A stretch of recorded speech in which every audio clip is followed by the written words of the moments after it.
Hearty shalom to you, Jeffrey Seif here. I am reading today from the Big Book, affectionately referred to as the brick in the world of the Tree of Life Bible Society. The reason is because it's like a brick.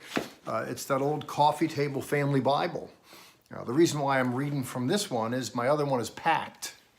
The reason why it's packed is because it and me and Barry, my wife, with the film crew, we're heading to Israel. Right after I finish this video, when I push, when I stop it, I am going to hop in the car.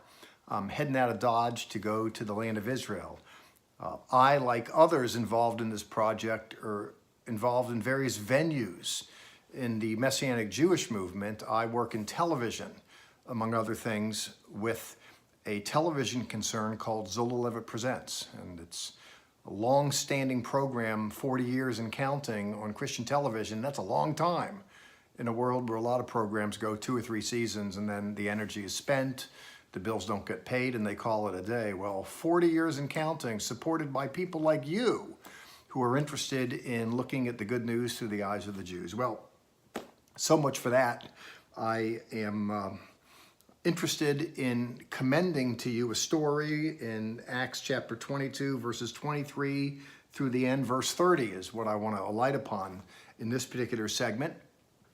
I'm pleased to use the Big Book in part because the print's big, and that's really good for old folk like me. That's the only thing good in this story, because as we enter into it, there's been a ruckus, and Paul, as seems his habit, gets caught in the middle of it. Actually, he's in so many ways the one responsible for it, and it's just spiraling out of control.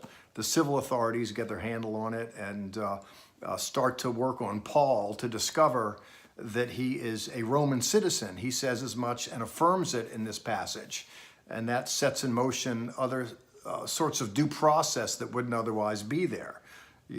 Membership has its privileges. And what I like and what I want to alight upon is just a simple truth in the 30th chapter. Let me read it in the text and then turn around and unpack it. He is under the view of civil authorities. And we're told, on the next day, desiring to know exactly why Paul had been accused by the Judeans, he released him and commanded the ruling Kohanim and all the Sanhedrin to meet together. And he brought Paul and set him before them. Afterward, in the 23rd chapter, we get into, Paul, the voice that he gives subsequent to that. But I'm interested in verse 30, where he speaks of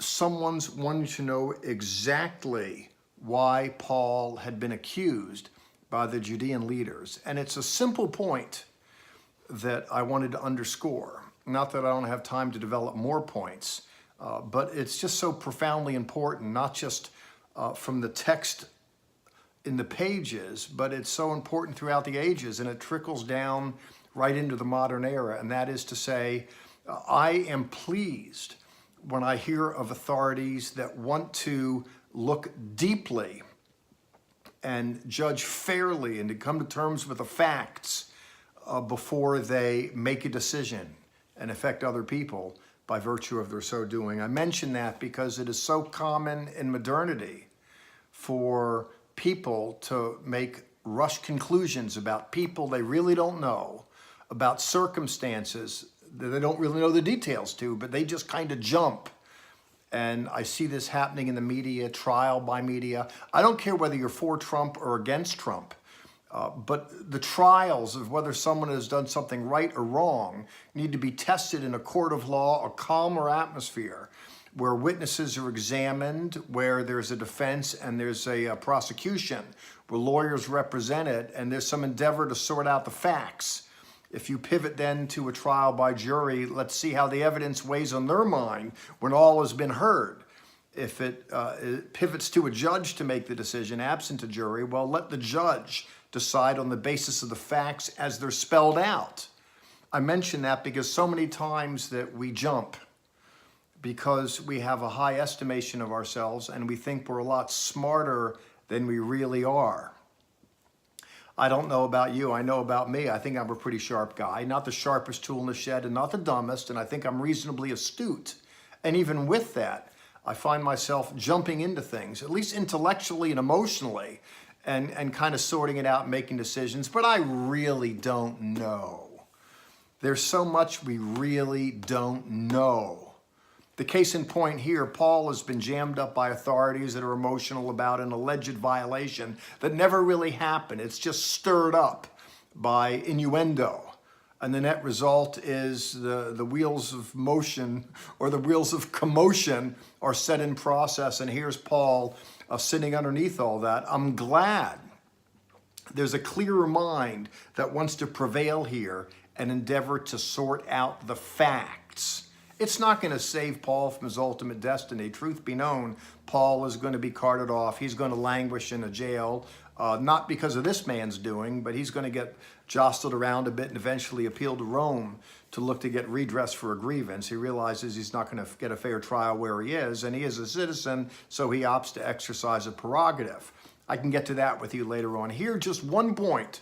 I know preachers are privy to 3 points. That seems to be the way that we roll. But one point particularly, and that is the fairness of inquiring diligently. That, by the way, is a core value in the Hebrew Bible.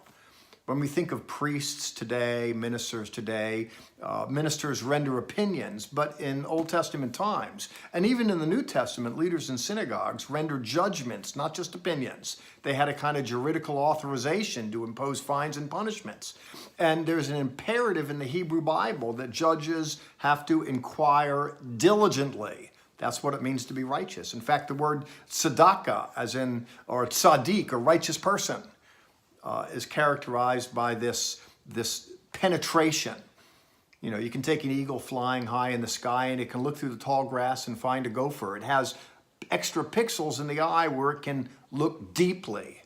And would that we did that rather than jump to conclusions.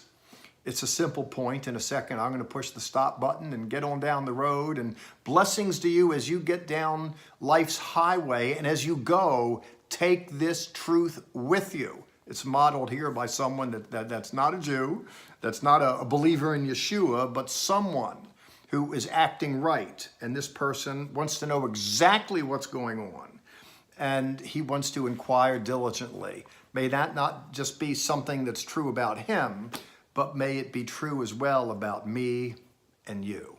God bless you. Jeffrey Seif signing out for now. Ciao.